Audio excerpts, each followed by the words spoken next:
I owned a gym for 10 years. So Omaha, Nebraska is home to me too. That's, obviously Bud and the rest of the team's home. And I invited him out to the gym. That's what it took. I think he had just fought Gamboa. I sat ringside. Uh, I had, the Red Spikes was an acquaintance. Like we knew of each other.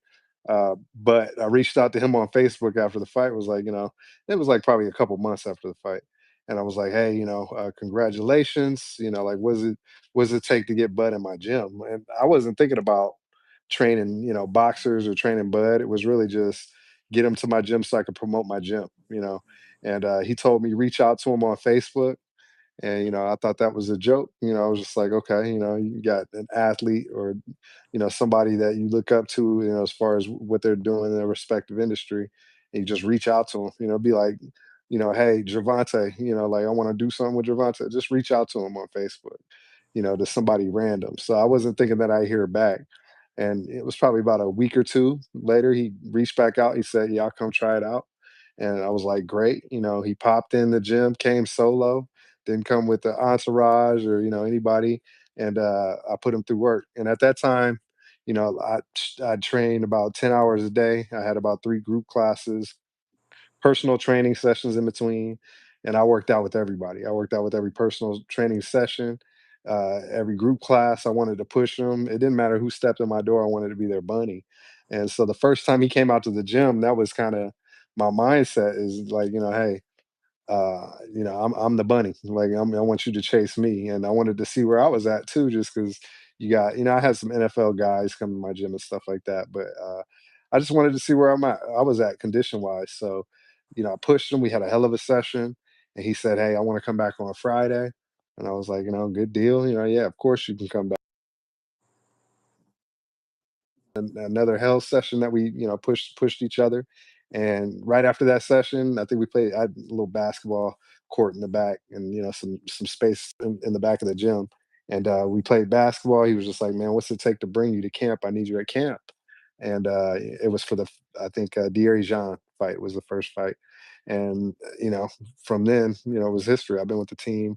There's been some camps I haven't done, or stayed back for whatever reason, but every major fight, every undisputed fight, I made sure to be available, and I've been with the team with Bud ever since. Tell me, what were the challenges as far as putting on the weight from, Bud, campaigning as low as 135 to for this fight per se that just passed this weekend.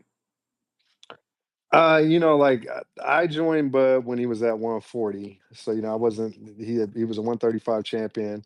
My start with him was at 140.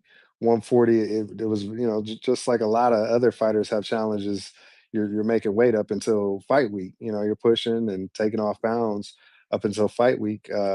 When we went to 147, like it got a little easier in the beginning, but as your body ages, you get older, you put on size, like you're cutting muscle. And, like it's not about weight bullying. I think when it comes to fighting, for a lot of champions and a lot of people who aren't champs, you fight at what weight you can make. You know what I mean? So he was still able to make 147, campaign there for a while, went undisputed. And then, once, we took Ndongo's belts, just got to a point where, 147 is where, I'm sorry, yeah, 147 at that time is where he wanted to go. And so we went from 140 to 147. It still was, difficult cuts. Like it's just you're still working all camp. Uh, then when we went to Madrid Mall at 154, it got a little bit easier. It still was work to get there. At 168, like what it comes down to is you still want to be powerful, quick. You still want to have strength. You want to feel like a 168 fighter. So that was the focus. Like I heard the narrative, with Canelo being the bigger guy, the stronger guy, all this and that. I've seen Bud, spar, and I'm sure you talk to other people on our team. Bud sparred bigger guys his entire career. He hasn't been afraid of anybody's smoke.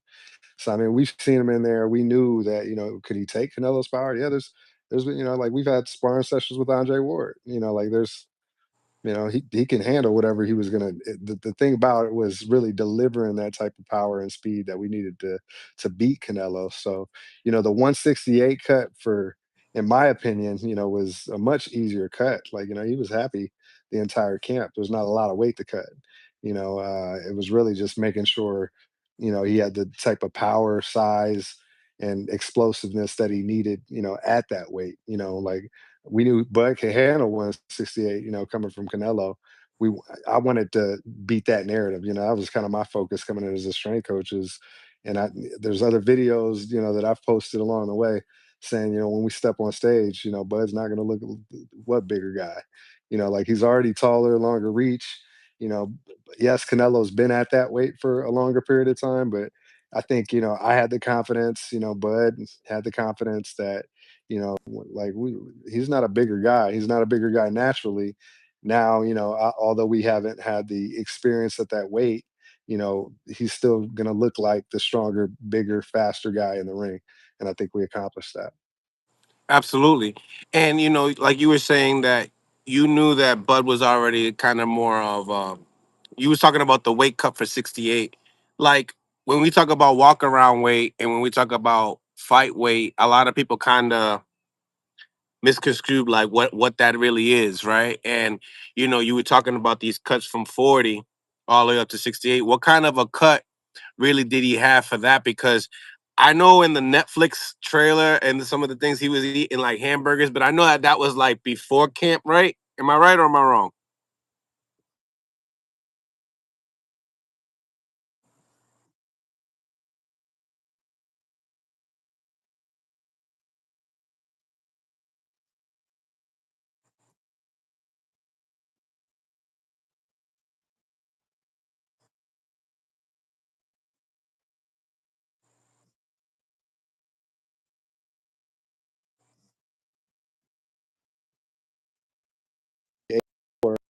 Obviously, that's kind of the I got a bodybuilding pass, so I broke my spinal cord 4.5 years ago. Wow. But before that, and I'm up walking, I'm blessed. I shouldn't be, but I'm here, I'm training Bud. But at the same time, like that's the misconception owning a gym too. So it's not just athletes that a lot of people have is they diet hard, when obviously if you're training hard, you need that fuel in your body. What happens if you're not eating enough, which a lot of people do, a lot of people don't have strength coaches, your body goes into a fight or flight starvation mode. It wants to hold on to everything. So like really, like people need to eat the right things, enough protein, enough carbs, cutting back on fat, and what's good for their body, and analyzing it week to week to see what type of progress they have. But for this fight specifically with Bud, having those nutritionists in line, all he has to do is get in there and work. They put together the programs. They understand, you know, how you fuel exercises. The more work that you have, the more calories that you need to intake. So you don't get in that start. So like he just, he got out the way. He trusted everybody on his team, and like he ate plenty of food. It wasn't a cut where he was walking around feeling like he was hungry. Like it was an enjoyable process. I think, like at 168, this is one of the smoothest camps that we've had to date. They say at this age, 37 now, his birthday is the same day as my birthday, September 28th, coming up next week. You're gonna be 38. They say sometimes you got to train smarter, not necessarily how you started like in the beginning. I remember talking to Bomac, and he said, "Yeah, we got to take it to some of the old school stuff that we did back in the days." Tell me, what do you see in Bud Crawford now, about to be 38, and when you first started training with him? But it's different, man.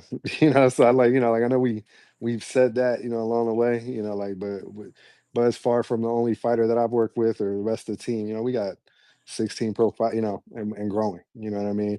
So I think, when I joined the team, it was, like just Bud was the focus. We might have had a couple other fighters that were really local guys. Now, our team has trained several world champions.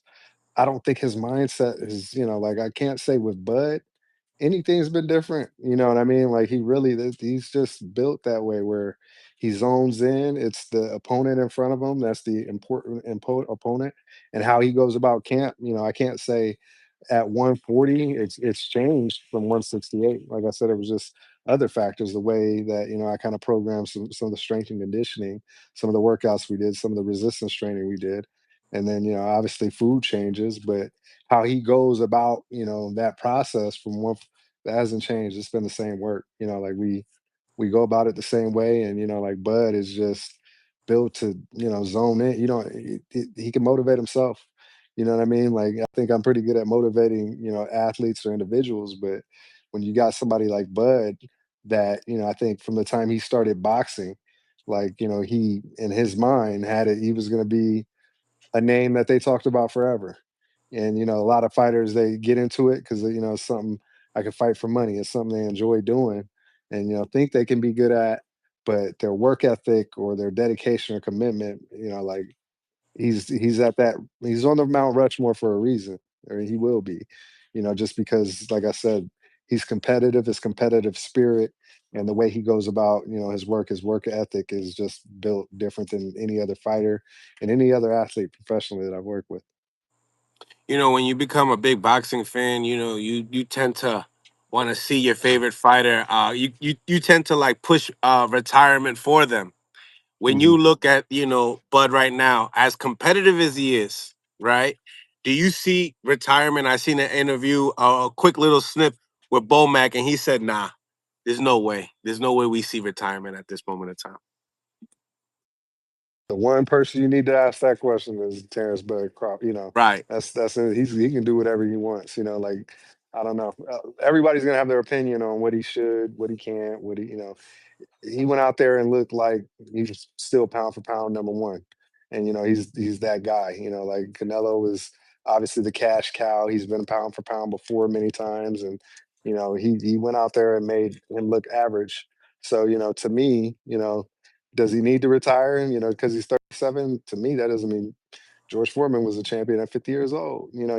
He's got a few years in his prime still. He looked like a prime, that was just as good of a Bud that I've seen in any of the fights that we've had, in previous years. So, but it comes down to, like what he wants to do. Obviously, yeah, we'll talk, Bo will get back, Saul, they're, out with Chris Eubanks right now. We'll get back as a team and, have some discussions along the way. But ultimately it's going to be what he decide. If he wants to fight, he can definitely still fight at a high level.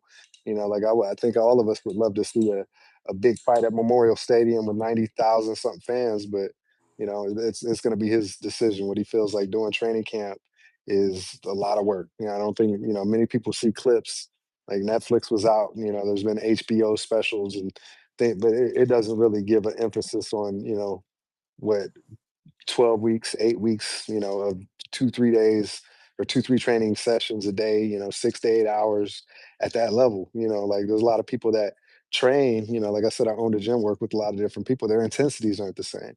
So to train with that type of intensity, for that many hours each and every day, 6 days a week, one day's active rest, which is, the Manitou incline, which I know people that have came out to camp that are friends of mine that attempted the incline and couldn't finish, and that's our off day. So at that age that I'm 42. I'm thinking even before. Obviously, I've always had a passion for the gym. But even before my spinal cord injury, like it gets tougher and tougher. That's every athlete. It's not just boxing. It's you look at LeBron James. Those special individuals that are willing to put in that type of work for that long of a period of time, and like hold themselves to that type of standard. The intensity that they do, like that's a day-to-day thing. Like he could think that he wants to do that now, and then a couple weeks from now he could decide, and I don't have anything to prove, and I don't know that I'm willing to. I don't think he's scared of the work. I don't think even after boxing, Bud's going to stay out of just like a Floyd Mayweather. He's going to stay in the gym just because it's a passion. It's something he's always done and enjoys. But like to prepare yourself for battle, at the level, there's not going to be small fights for Bud. It's going to be a somebody or a who's next, or who's supposed to be somebody.